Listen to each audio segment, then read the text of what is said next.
আমাদের গ্রাম অন্তেহরি, জলের গ্রাম অন্তেহরি, এই নামগুলো কি গ্রামের সৌন্দর্য থেকে মানুষ চিনে? না, মানুষের ব্যবহার প্লাস সব কিছু মিলিয়ে আজ আমাদের এই গ্রাম। আমাদের গ্রাম অন্তেহরি আর আগের অন্তেহরি নেই। যারা গ্রামে আছেন তারা তো আর জানেন গ্রামটা এখন কেমন।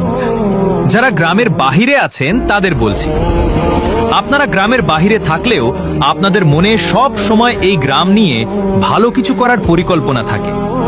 আপনারা চাইতেন যে গ্রাম হবে শহর। হ্যাঁ, গ্রামটা শহর না হলেও গ্রামের যুব সমাজ শহরের মতো স্মার্ট হয়ে গেছে।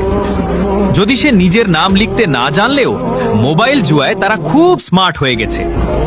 নেশা সব ধরনের সেবনেও স্মার্ট হয়ে গেছে। যদি এইভাবে গ্রামটা চলে তাহলে কি গ্রামের এই মানব সম্মান বা নাম ডাক থাকবে? না, গ্রামের সৌন্দর্য দিয়েই হবে। আরো একটি কথা, এইগুলোর বিরুদ্ধে রুখে দাঁড়ানোর মতো কি কেউ নেই? পাতি নেতায় গ্রাম লোড হয়ে গেছে, শুধু জানে কিভাবে অন্যের ক্ষতি করা যায়। ভালো কিছু করার কোনো চিন্তা মনে হয় এদের মাথায় আসেই না। আরো অনেক কিছু লিখতে চাইছিলাম গ্রাম নিয়ে, কিন্তু বর্তমানে এই বয়সে আমার যেই পরিমাণ শত্রু তৈরি হয়েছে, তারা যদি আমার পিছনে না লেগে গ্রামের এই নষ্ট যুব সমাজের দিকে লেগে থাকতো, তাহলে মনে হয় গ্রামটা অনেক ভালোই চলতো।